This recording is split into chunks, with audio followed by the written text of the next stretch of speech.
Ներկայացրյալ համակարգի խանութ սրահներից ձեռք բերեք կերամիկական սալիկների լայն տեսականուց ցանկացած սալիկ, իսկ սալիկին համապատասխան սոսին ստացեք ընդամենը 1 դրամով։ Մանրամասները idealsystem.am։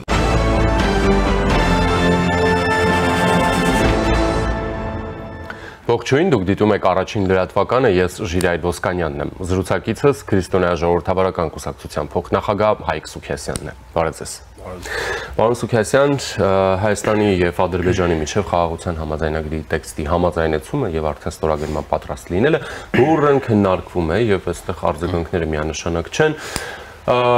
Իշխանությունը այն մեկնաբանում է յուրովի, ընդդիմությունը մեկնաբանում է յուրովի, մասնավորապես իշխանությունն ասում է, որ սա կարևոր ձեռքբերում է, որ սա սրա այլ ընտրանքը պատերազմն է, խորհրդանական ընդդիմությունը եւ ոչ միայն նշում են, որ չի կարելի համաձայնել այդ պայմաններին, չպետք է այդ ադրբեջանական պահանջներով ստորագրվի այդ պայմանագիրը, իշխանությունից պահանջում են, որպեսզի շարունակեն բանակցությունները, ասում են դուք չունեք այդ մանդատը, այդ լեգիտիմությունը, որպեսզի այդ պահանջները բավարարելով ադրբեջանական ստորագրեք այդպիսի փաստաթուղթ եւ այլն, մի խոսքով, հա, ձեր մոտեցումը, խնդիրներ, ռիսկեր, առավելություններ, հնարավորություններ։ Այդ ամեն ինչն էլ կա, խնդիր էլ կա, ռիսկ էլ կա, բայց եթե մենք խարվենք դրա մեջ, մենք այդտեղից դուրս չենք գա։ Մանավանդ հայությունը մենք որպես ժողովուրդ, մենք նախ հարցերը երկար քննարկել գիտենք, մազոխիզմով քննարկել գիտենք, մեզ կարող է տան այդ խաղաղության պայմանագրի ամեն մի կետը 40 տարի քննարկենք։ Կա ամեն ինչ էլ, բայց հասկանանք սա մեզ համար ինչ է։ Նայեք, մենք լինենք օբյեկտիվ, adekvat, ոչ պոռոտախոս, ոչ էլ նսեմությամբ մտածենք, լինենք իրատես, որպեսզի ճիշտ որոշումներ կայացնենք։ Այլ մեզ մոտ սա է դժվարը։ Հայությանը դժվար է բերել օբյեկտիվության դաշտ, ինքը պատկերների սիրահար է, այդպես եթերային մտածողության։ Մենք ոնց ենք հասել այսօրվան, պիտի լիներ, թե պիտի չլիներ այսօրը։ Այս բոլոր հաշվարկների պիտի չլիներ։ Որովհետև եթե մենք նայենք մեր վատթարագույն օրերից հետո, մինչև 2022 թվականը, որտեղ Հայաստանից ինչ ասես կարողացան տանել եւ հայ ժողովրդից այսպես ասենք, Արցախ են տարել, Ադրբեջանի ագրեսիան կար ռուս-թուրքական գործարքը, կար բոլոր օբյեկտիվ հաշվարկները, որ Հայաստանի Հանրապետությունը պիտի չլիներ, դա հաշվարկված էր։ Եվ Հայաստանի Հանրապետությունը վերջին հավանաբար մի 3-4 տարիների ընթացքում կյանքի ապահովման գոյություն կռիվ էր տալիս, ուր մնաց խաղաղության պայմանագիր։ Դուք հիշում եք, Ադրբեջանը խաղաղության պայմանագրի անունը լսել չէր ուզում, ինչ խաղաղություն։ Իրենք ուրիշ բաներ էին ուզում պարտադրել մեզ, բայց մենք Հայաստանի Հանրապետությունը ինչ կարողացավ անել, կարողացավ իհարկե մեր բախտի բերումով նաև, որովհետև Ռուսաստանը որոշեց անել մի այնպիսի եշություն, ինչպիսին է խրվել Ուկրաինայում։ Սա Հայաստանի Հանրապետության տվեց որոշակի հնարավորություն ժամանակի ընթացքում աշխատելու եւ այս գիշատիչների միջավայրում, որտեղ կար ռուս-թուրքական գործարք, մի քիչ թուլացած հիմա իհարկե, կարողացավ մի սանձազերծված պետության եւ իր ղեկավարին հնազանդեցնել եւ բերել իր այդ խաղաղության պայմանագիր ստորագրել տալ։ Հիշում եք, այսինքն մենք պետք է հասկանանք, որ Ադրբեջանը սա չի ուզում։ Իրեն պարտադրում են, դա մեր ուժի բանը չի։ Մենք էլ ենք իհարկե մեջը, մենք էլ ենք աշխատում, մեր պոտենցիալներ կա, բայց մեր պոտենցիալը բավարար չէր իրեն չափավորելու եւ բերել մեզ այդ խաղաղության պայմանագիր կնքել։ Հիմա Հայաստանի Հանրապետությունը տեսեք ինչ է արել։ Եթե խաղաղության պայմանագիրը կնքվում է, այստեղից 150, միգուցե 200 տարվա ռուս-թուրքական գործարքով ներդրված բացիլները վերջանում են եւ Ռուսաստանը այստեղից ռադը քաշում է։ Դրա համար ինչ է, դրա համար կա ոռնոց, կա ռուսական աղտեղություններ, չեն ուզում կհեղինակազրկեն, կփչացնեն այդ խաղաղության պայմանագիրը, ձեռ կառնեն։ Ինչու, որովհետև Ռուսաստանը կոնֆլիկտի բացիներից զրկվում է, ինքը միշտ ներկա է արնածոր վերքերով, կոնֆլիկտներով, հիմա Հայաստանի Հանրապետություն դա հանում է։ Եվ այլևս Ռուսաստանը Թուրքիայի հետ նաև զրկվում է հայությանը անընդհատ բորբոքելու իր դարավոր քաղաքականությունից։ Նաև Թուրքիան է զրկվում այն արգումենտից, որ հայությունը ռուսականությամբ աղտոտված հակաթուրքական քաղաքականություն է վարում։ Այս երկուսն էլ արգումենտներից զրկվում են։ Հիմա դրա համար ինչ պետք է անեն։ Նաև մեզ էլ գիտեն, հավանաբար, որ մենք մազոխիզմի հակում ունեն, պետք է սկսենք քննադատել, այս կետը ասենց տատուս ասածով ձևակերպի, այս որ մի քիչ լավ չէ ձևակերպել, ուրի ձևակերպի։ Հիմա նայեք, հա, իհարկե անհանգստություններ կարող են լինել, օբյեկտիվ անհանգստություններ։ Նախ ասեմ, թող մի հատ պայմանագրի տեքստը հրապարակվի, կարդանք, հասկանանք, կարող չկա անհանգստություն։ Իսկ եթե կա, կհասկանանք, բայց այստեղ նայեք, այն գլխից քննադատել խաղաղության պայմանագիրը, որ մի հատ կետ գտնել, կետով քննել։ Նայեք, սա խաղաղության մասին պայմանագիր է։ Սա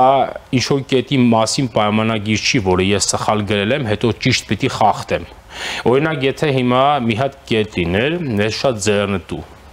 Եվ մենք այդ կետով խաղաղության պայմանագիրը խախտենք, մեզ ասելու են կետն ես խախտել, թե խաղաղության պայմանագիրը։ Ադրբեջանի եթե ձեռնտու կետ կա, որ ինքը կարող է խախտել իր օգտին, իրեն չեն ասելու այդ կետն ես խախտել, խախտել ես խաղաղության պայմանագիր։ Սա խաղաղության մասին պայման է, սա ինչ-որ մազոխիստական սխալ ճիշտ գրված կետերի մասին չի։ Հետևաբար սա նկատի ունենանք Հայաստանի Հանրապետության համար լավագույն ձեռքբերում է, որը Հայաստանի Հանրապետությանը կտա չասենք ամբողջությամբ, բայց այն խաղաղության բաղադրիչին ինքը տեղով խաղաղություն չի բերելու, բայց ինքը այդ փաստաթուղթը խաղաղություն եւ անվտանգություն ապահովելու կոնտեքստի մեջ ինքը եւս մեկ բաղադրիչ է։ Դրա համար սա մեզ համար ձեռնտու բան։ Շատ լավ, մեզ համար սա ասում եք ձեռնտու է, ռուս-թուրքական 100-ամյա, այսպես ասենք, հա, գործարքային տրամաբանությունը չեզոքացնող մեր հաշվին եւ նաեւ միջազգային հանրության վերաբերմունքը, եթե Ադրբեջանը դրա դրույթներից մեկը խախտի եւ այլն։ Բայց հիմա հարցը ինչի գնով։ Տեսեք, միջազգային դերակատարները ողջունում են այս ձեռք բերված համաձայնությունը, այդ թվում եւ Ռուսաստանը, Միացյալ Նահանգները, Ֆրանսիա, Եվրոպական միություն, Կանադա, առանձին երկրներ, Սաուդյան Արաբիա, մի խոսքով բոլորը գրեթե։ Բայց Ադրբեջանը ասում է՝ կստորագրեմ, եթե փոխեք սահմանադրությունը, եթե համաձայնեք լուծարելու Մինսկի խումբը, Ադրբեջանի կողմից հետո շարունակում են, ասում են, բա մի րոպե, Հայաստանի ռազմականացման հարցը, բա պատերազմի այսպես կոչված հանցագործների հարցը ու նման բաներ, դա Հաջիևն է շարունակում Բայրամովին, եւ այստեղ հարց է առաջանում։ Արդյոք նույն այդ միջազգային դերակատարները լոյալ են Ադրբեջանի այս մոտեցումներին։ Ինչու, որովհետև դժվար է պատկերացնել, որ նրանք տեղյակ չեն, որ սա Ադրբեջանի համար ոչ միայն այս պայմանները առաջ քաշելը զուտ բովանդակային տրամաբանություն է, այլ նաև հենց մեթոդաբանություն է, որպեսզի Հայաստանին միշտ պահի այդ ճնշումների ներքո եւ հնարավորինս ավելին կորզի։ Հետևաբար կան գնին հա, ինչի գնով է տեղի ունենում այն, ինչ դուք նկարագրում եք, եւ արդյոք այդ գինը համարժեք է նրան, ինչին Հայաստանը պիտի որ ստանա, եթե իհարկե ստանա, որտեղ այդ պայմանագիրը ստորագրված չէ։ Նայեք, եթե ձեր հարցի ձևական տրամաբանության մասին նայենք, դե ասենք ոչ իհարկե, չենք ստորագրում, որովհետեւ գներ կա։ Բայց հիմա հարցը փորձենք խորքային հասկանալ։ Այդ ինչ Ադրբեջանը հիմա շարունակում է ասել, դա ինքը նոր չի ասում։ Դա ինքը ասում է խաղաղության պայմանագիրը քննարկելու ժամանակ։ Ասում էր, մինչև սահմանությունը չփոխեք, այս կետով չեմ բանակցի։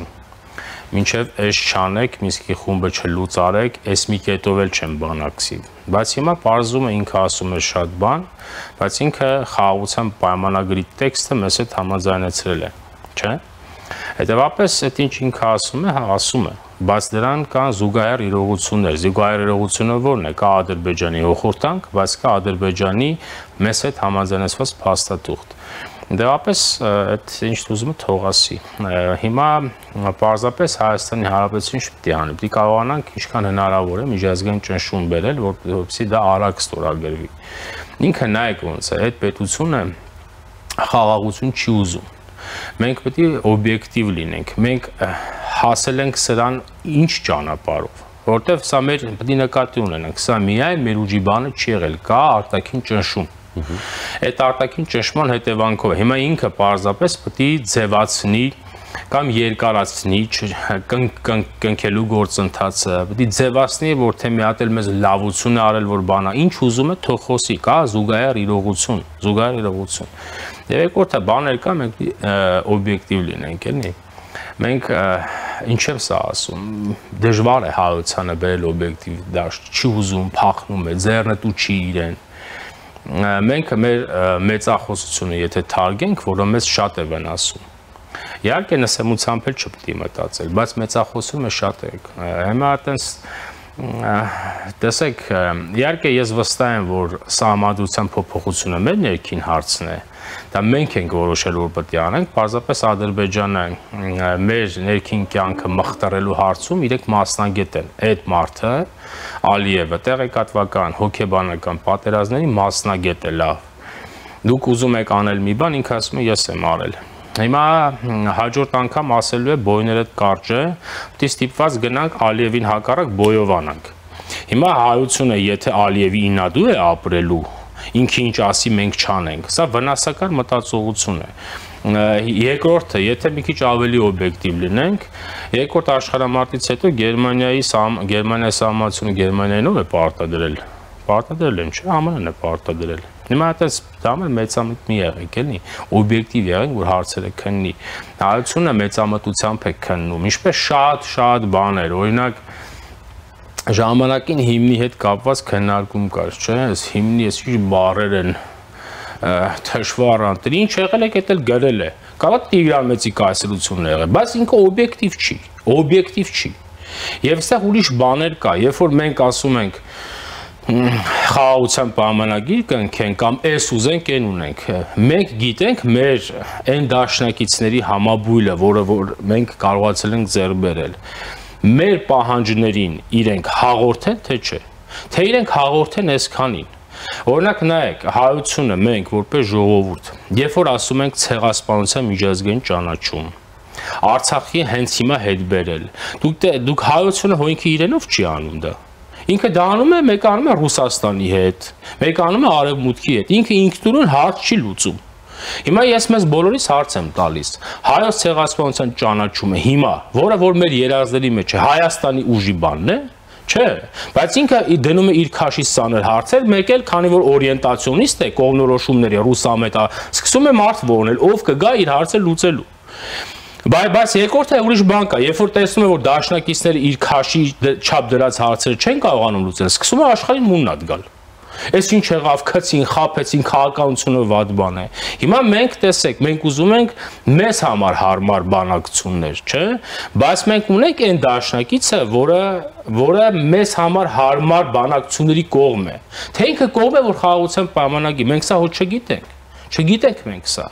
Դրա համար ինչ ասեմ, բաներ կա, որ մենք պիտի օբյեկտիվ լինենք։ Եթե հələ ուրիշ հələ որ սրան մենք կարողացել ենք բերենք, հնազանդեցնենք, սա Ալիևի սանձազերծում է։ Սա Ալիևին հնազանդեցնել է, որովհետև իրենք չեն պատկերացրել, որ ձեր կարող խաղաղության պայմանագիր կնքել։ Նախ որովհետև ոչրային գործարքի մեջ է Ռուսաստանը, դա որովհետև Թուրք է։ Որտեվ տեսեք մի բան կա, հայությունը, որ շատ է ուզում կարգավորել հարաբերությունները Թուրքիայի, Ադրբեջանի հետ, չէ, ասում է, դա այդպիսի մտածողություն էլ կա, էսի չլինի, այս կոնֆլիկտը չլինի, որ կարգավորենք, չէ։ Ղարաբաղը վերցրել էին, Հայաստանը ճանաչել էր այս տարածքային ամբողջականությունը, դե թող հենց այդ բան խաղաղության պայմանագիր կնքել, որտեվ Թուրքիա չի ուզում։ Ինչպես են հասել սրան, հասել ենք մենք արտաքին ճնշումով։ Ուրեմն այդ արտաքին ճնշումը այսքանի համար է բավարար։ Այսինքն բաներ կա պետք է նկատի ունենալ։ Շատ լավ։ Հարավային Կովկասում հակամարտությունը պետք է ավարտվի, այս մասին հայտարարում է Միացյալ Նահանգների նախագահի ազգային անվտանգության հարցերով խորհրդական Մայք Օլցը, տեղեկացնելով, որ զրույց է ունեցել Ադրբեջանի նախագահ Ալիևի ազգային անվտանգության հարցերով խորհրդական Հիկմետ Հաջիևի հետ, մեջբերում եմ, մենք ուրախ ենք, որ Ադրբեջանը եւ Հայաստանը մեծ քայլ են կատարել առաջ եւ պայմանավորվել խաղաղության համաձայնագրի կնքման շուրջ։ Ես նրանց ասացի ադրբեջանցիներին, որ մենք պետք է վերջնականացնենք այս խաղաղության համաձայնագիրը հիմա, ազատ արձակենք բանտարկյալներին ու միասին աշխատենք տարածաշրջանը ավելի անվտանգ ու բարգավաճ դարձնելու համար, ասում է Ուոլցը։ Բավական հետաքրքիր է նախ որ պետք է ստորագրվի այդ խաղաղության համաձայնագիրը ազատ արձակվեն բանտարկյալները հա կխնդրեմ մեկնաբանել Ուոլսի այս հեռախոսազրույցը Հաջիևի հետ եւ իր հայտարարությունը դրա բովանդակության մասին եւ նաեւ անդրադառնալ նրան որ շատերը երբ հայտնի դարձավ այս տեղեկությունը ասում են դե դրանից ինչ Բլինքենն էլ հորդորում էր որպեսզի բացեին Լաչինի միջանցքը բացեցին տարբեր բաներ են դրանք իհարկե Բլինքենը հորդորել է այն հույսով որ դուք կմնաք Բլինքենը չի հորդորել որ դուք այնտեղ գեներալիտետով պետք է լրի ուրիշ բան անեիք Բլինքենը չի հորդորել որ դուք պետք է գնաք ձեզ գետնի տակից մեկ ես իմ ով պիսր ճարեք որ գա Ղարաբաղը հանձնի հետ գա ու գա բացատրի ինքը ինչի է հանձնել լուծարել Այդ մարդկանց կոչերը ձեր ապելուտ ձգտումի վրա է եթե դուք ապելուտ ձգտում չունես ես ոչ մեկ էլ չի օգնելու Սա ընդհանրապես էլի ես բաներ կա պետք է նկատի ունենանք օրինակ այստեղ նաև Հայաստանում քննարկումներ կան նաև ժողովրդական աշխարհայացքով ուժերն են ասում եթե այն գլխից ծնված օրվանից կամ հեղափոխությունից հետո Հայաստանը կողմնորոշված լիներ Արցախի հարցը ցենց չէ լինի կեղծ տեսակետ է կեղծ այսինքն ինչ է ստացվում դուք ծախեք գաք գեներալիտետով ծախեք գաք հարցը գցեք արևմուտքի վրա հա ին վրա հեսա հայկական մտածողություն է օրինակ Ինչպես օրինակ Կարսի հանձնումն է եղել առաջին հանրապետության ժամանակ մեր բանակի վրա մենք ունեցել ենք 48000-անոց ոտից գլուխ զինված բանակ Կարսում ոտից գլուխ 3 հատ ավիոպլան 4 ամսվա բենզին 3.5 ամսվա սնունդ մեր վրա հարձակվել է 48000-անոց զորքի վրա 7500 հոգանոց Կարաբեկիրի անկանոն բանակը 10 րոպեում Կարսը հանձնել է որովհետև գեներալը ռուսական է եղել Ռուսական է եղել, բայց եկել են բանը գցել են ասեն աշխարհաքաղաքական խնդիրները չջոգինգ ոնց կողմնորոշեն, սա կեղծ է, բանակը հանձնել եք թե չէ,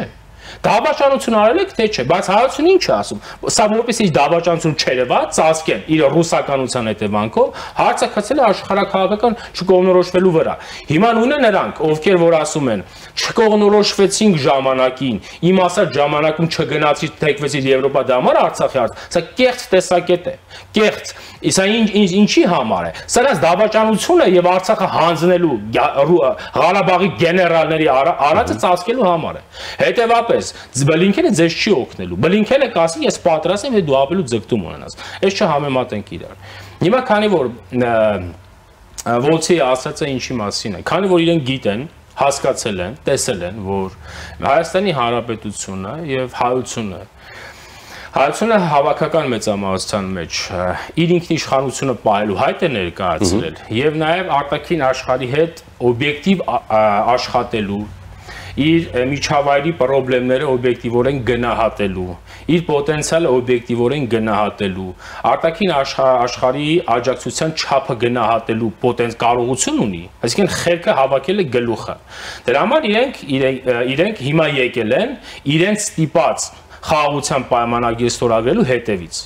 Եվ հիմա սա ես ենթադրում ինչ են գնացել այնտեղ, չէ՞ Հայաստան չեն եկել։ Որտեվ գիտեն խախտողը նա է, չէ՞, սանձարձակը նա է։ Դա համար գնացել են ասել հնազանդեցնելու երթական անգամ։ Հիմա սա նաև միջնորդության ձև է։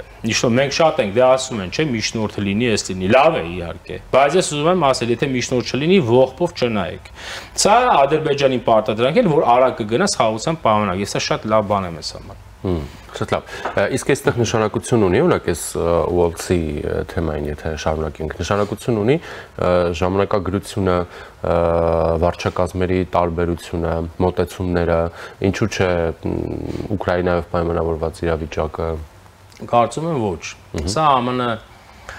ռազմավարության շարունակություն է։ Այսօր նայեք ԱՄՆ-ի նոր վարչակազմը, նոր նախագահի գլխավորությամբ ինչ որ անում է աշխարհում, անում է Բայդենի ժառանգության վրա։ Եթե օրինակ Բայդենը ԱՄՆ-ի նախկին ղեկավարությունը այս պոտենցիալը ստեղծած չներ աշխարհում, Ուկրաինայում, Ռուսաստանին ջնջել է, այսօր իրենք չեն կարողանալու Ռուսաստանի հետ sense խոսել, չեն կարողանալու։ Այդ պոտենցիալի վրա է, որ հիմա երկուսին էլ հոխորտում է, կգաք իմ ասածով խաղաղության պայմանագիր կկնքեք։ Եվ նայեք իրենք խոսում են եթեով, եթե չեկանի կզինեմ։ Այս այդ պոտենցիալի վրա է։ Դե դա ստեղծել է ԱՄՆ-ի նախկին, բայց դա ԱՄՆ-ն է։ Սա ղեկավարների վարչակարգերի տարբերությունը թողնենք մի կողմ։ Եվ իրենք այսօր գործող ղեկավարությունը այստեղ է եկել էլի նախորդ ղեկավարության պոտենցիալի շնորհիվ։ Նայեք, եթե հիշում եք, ԱՄՆ Բայդենը ճանաչեց հայոց ցեղասպանությունը, չէ՞։ Այդ ինչի համար արեցին։ Դա ոչ չեն արել, որովհետև ցեղասպանությունը պետք է ճանաչեն։ Դա հասկացել են, որ ռուս-թուրքական գործարք է, հենց այդ բանը ճանաչեցին, հենց այդ բանը թուրքեն չափավորեցին։ Չափը դու ճանաչում ես, Ադրբեջանը ստիպեցին, Եվրոմիության դիտորդները եկան, սանը ստիպեցին գս խաղաղության պայմանագիր։ Հիմա այս պոտենցիալը բազան կա, իրենք եկել են այդ բազայի վրա աշխատելու եւ Ադրբեջանին պարտադրելու խաղաղության պայմանագիր։ Ես վստահ եմ, որ այս իմաստով, եթե հատուկ մեծ դաշնակից չէ, չնայած դաշնակից է, մենք ռազմավարական համագործակցության փաստաթուղթ ունենք, իրենք չունեն։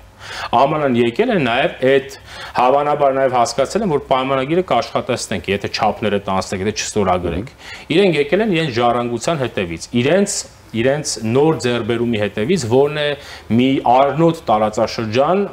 դարերով առնոտ տարածաշրջան, խարդավանքների տարածաշրջան, ցեղասպանությունների տարածաշրջան հաստատել խաղաղություն։ Սա իրենց համարել է մեծ ձեռբերում, ես համարել եմ մեծ ձեռբերում։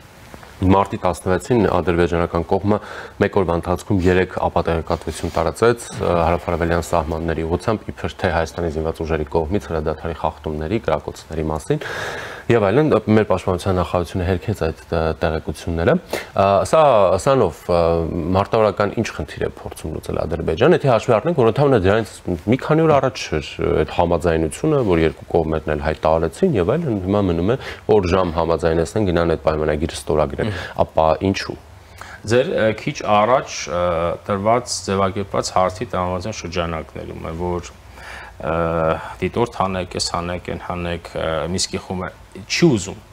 Սա էլ հերթական մի բանն է, քանի որ դեռևս այն ինչ որ ասել է, մենք Հայաստանի Հանրապետությունը արտաքին աշխարհը անհաղորդ թե բանի տեղ չեն դնում։ Որոնում է այլ ճանապարհ, ոնց անի, որ դուրս գա, որտեղ ինքը անկյուն կանգնեցված է։ Իր տեսանկյունով է անկյուն կանգնեցված, որտեղ խաղաղություն ուզողը մենք ենք, ինքը չի ուզում։ Եվ իրեն դեմ են տվել պատին, փաստաթուղթը տվել են ձեռ, ասենք եթե ստորագրես, չէ։ Հիմա բայց տարբերակ է որոնում։ Ոնց անի, չանի։ Ոնց անի մախտերի խաղաղության պայմանագիրը, հասկանա հնարավոր է այդ իր դրած կեղծ լուրը դուք ուտեք եւ այդ կեղծ լուրով սկսեք ձեր խաղաղության պայմանագիրը ինքներդ փչացնել։ Հնարավորություն է որոնում, եթե կլինի, չի լինի, ինքը գա խաղաղության պայմանագիրը ստորագրելու։ Էլ եմ ասում, մենք նայենք ինչ ենք ունեցել։ Մենք մեր վատարագույն օրերից հետո կարողացել ենք ոտքի կանգնել իրադրության բերումով, որովհետև գլխավոր իրադրությունը Ռուսաստան-Ուկրաինա պատերազմն է։ Նաև արտաքին աշխարհի ընկալում այն բանի,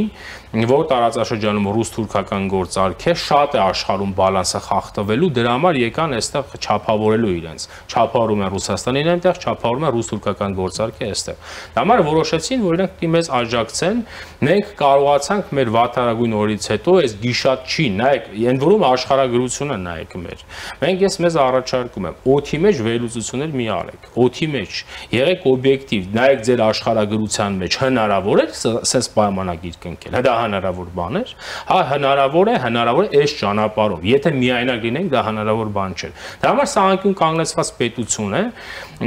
պարտքեր ունի Ռուսաստանին, ունի ինքը այդ ոճրի տակից չի կարողանում դուրս գալ, որտեղ ինքը լավ գիտի մի բան, հավանաբար սպառնալիք ունի Ռուսաստանից, եթե ենթադրենք գնաս խաղաղության պայմանագրի, մեր ոճրային գործարքը բացահայտելու եմ։ Ինքը դրա տակից դուրս կգա, դրա համար հա անընդհատ հայտնոտի պետք է, բան է որոնում։ Եվ դրանցից մեկն էլ այդ արած հայտարարել են, այս 2 տարի հետ է ասում։ Այդ է ասում, բայց հենց Եվրոմիության դիտորդներ կան, չէ, հելական։ Ինքը ապացույց չունի, բայց քանի որ չի ուզում, նա բաներ է ասել։ Այո, Եվրոմիության դիտորդական առաքելությունը նշեց, որ մարտի 16-ին եւ 17-ին պարեկներ է ուղարկել հայ-ադրբեջանական սահման, դիտորդություն են իրականացրել եւ հանգիստ է ոչ մի արտառոց ակտիվություն չկա, ըստ էության հերքելով ադրբեջանական ապատեղեկատվությունը։ Սա առաջին դեպքը չէ, որ այս առաքելությունը արձագանքում է Ադրբեջանի ապատեղեկատվությանը եւ դրանով իսկ նաեւ հենց այս առաքելության կարեւորությունն է ընդգծվում, հա։ Դուք եք հասկացել այնպես, որ խաղաղության համաձայնագրի ստորագրումից հետո այս առաքելությունը Հայաստանը դուրս է բերելու։ Չգիտեմ, դա ենթադրելի է, բայց թող լինի հասկանանք, կարող այդպես չի։ Հիմա մենք այն գլխով մեզ վնասակար տեսակետով չմտածենք։ Ենթադրելի է, հա, բայց ենթադրությամբ չի կարելի մտածել։ Իսկ ընդհանրապես, գիտեք, այդ հարցը մենք դե խորքը լավ հասկանանք, որը մենք չգիտենք։ Մեր դատողությունները էկլեկտիկ են, հիմքից կտրել չգիտենք ինֆորմացիա, տենց օդի մեջ վերլուծում ենք։ Մենք գիտենք, օրինակ, Եվրոմիության դիտորդները ինչ պայմանով են եկել։ Կարող է օրինակի եկել են, պանոցությունը այդպես է եղել, եկել են մինչև խաղաղության պայմանագիրը։ Մենք դա գիտենք, թե չէ, իրենք ինչ է եկել են, որ հավերժ մնան, մենք այդ պայմանները չգիտենք։ Երկրորդը, եթե նաև նպատակը պետք է հասկանանք ինչի համար են Եվրոմիության։ Եվրոմիության դիտորդները այստեղ են, չէ, հավանաբար տարածաշրջանում անվտանգության եւ խաղաղության բալանսը ինչ որ իմաստով չափավորելու կամ հաշվեկշիռը, չէ, հավասարակշռության բերելու համար։ Հիմա եթե դա տեղի է ունենում խաղաղության պայմանագրով, եթե խաղաղության պայմանագրի մեխանիզմները դա ապահովում են, կարող է օրինակ մենք Եվրոմիության հետ պայմանավորվենք, ասենք հանուն էս ավելի մեծ բանի, թող Եվրոմիության դիտորդները ենթադրեն գնան։ Բայց սրանք բոլորը համատեքստի մեջ պետք է քննարկվի։ Ոչ թե մենք այն գլխից Եվրոմիության դիտորդները չպետք է գնան, այլ մենք պետք է հասկանանք, եթե չեն գնում, ինչ ենք մենք ունենում, կարող է խաղաղության պայմանագրի չի կնքվում։ Կամ օրինակ Եվրոմիության դիտորդները ինչ պայմանով են եկել, կամ օրինակ կարող է մեր հավեսը շատ չունենել, այդպես դարերով մնան, հազար ու մի հարց կա։ Եթե այստեղ գլխավորը որն է, մեր նպատակը որն է, մենք պետք է որպես ժողովուրդ որոշում կայացնենք։ Հայաստանի Հանրապետության ինքնիշխան եւ պրոգրեսիվ կյանքի համար ինչ է պետք, ինչն է խանգարում, ինչն է մեզ պետք։ Մենք պարզապես հրաշուշ կոնսենսուս չունենք։ Մենք որպես ժողովուրդ չենք ջոկում ինչ ենք ուզում։ Եթե հիմա Հայաստանի Հանրապետությունը կարողանում է իր ինքնիշխանությունը ապահովել խաղաղության պայմանագրի մեխանիզմներով, ապա Եվրոմիության դիտորդների կարիքը չկա։ Եթե չի ապահովի այդ մեխանիզմները, կարող է Եվրոմիության դիտորդները բավարար չլինեն։ Կարող է ռազմական կոնտինգենտ պետք լինի, հազար ու մի բան պետք լինի, բայց այս պահին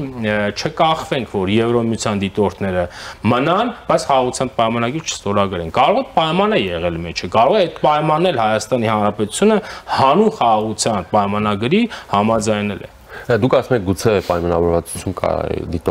դիտորդական առաքելության մասով, մենք չգիտենք, հա։ Մենք չգիտենք նաև խաղաղության համաձայնագրի տեքստի մասին, դրա համար երբ հայտնի դարձավ, որ կողմերը համաձայնել են տեքստին, մենք առավոտից երեկո փորձում ենք վերլուծել, հասկանալ, ենթադրել եւ այլն։ Սա այն դեպքն է կամ դեպքերն են, որ դիվանագիտական լռությունը արդարացված է։ Կարծում եմ, այո, որովհետեւ ելի եմ ասում, մենք պետք է խաղաղության պայմանագրի կետերը շատ չքննենք, հա, թող լինի, մենք կհասկանանք, հələ եթե այնտեղ ոչրային կետեր կա, բայց չեմ կարծում, որ կլինեն։ Այս պայմանագիրը կետերի մասին չի։ Այս պայմանագիրը խաղաղության մասին է։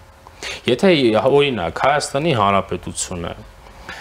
կամ Ադրբեջանական Հանրապետությունը մի հատ կետ գտնի իր համար ձեռնտու եւ այդ կետով խախտի խաղաղության պայմանագիրը, իրեն ասելու են ապրես, թե ասելու են խաղաղության պայմանագիրն է խախտել։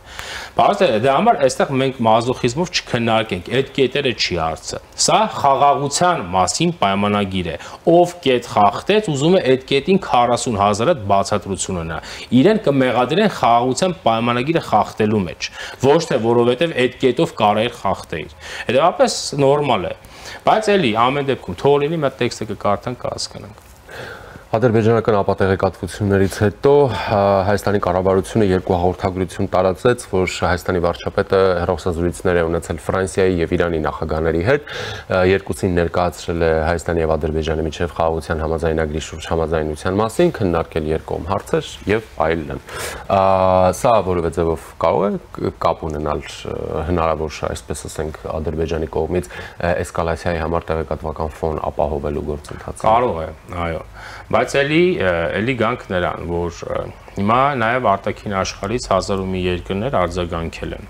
ԱՄՆ-ն է եկել այստեղ եւ ասել է, հայտարարել է, որ խաղաղության պայմանագիրը պիտի կնքես։ Այդ որ ասում են այդ բարեկիրթ դիվանագիտական դիսկուրսով, որ հասել ենք սրան, դա պարտադրանք է, տակը պիտի հասկանանք, որտեղ այդ ասողը Ուդմուրտյան չի։ Աշխարհի գերտերությունն է։ Եկել են իրենց ժառանգության հետևից։ Սա իրենց նաև ժառանգությունն է, որ կարողացել են խաղաղության պայմանագիր կնքել։ Արտաքին աշխարհի դերակատարների արձագանքը կա նաև Հայաստանի Հանրապետության, այո, խոսակցությունը, ղեկավարները այլ պետությունների հետ միգուցե նաև կարող է այնտեղ զեկուցվել է, որ սրանք չեն ուզում ամեն դեպքում շարունակեք ճնշումը։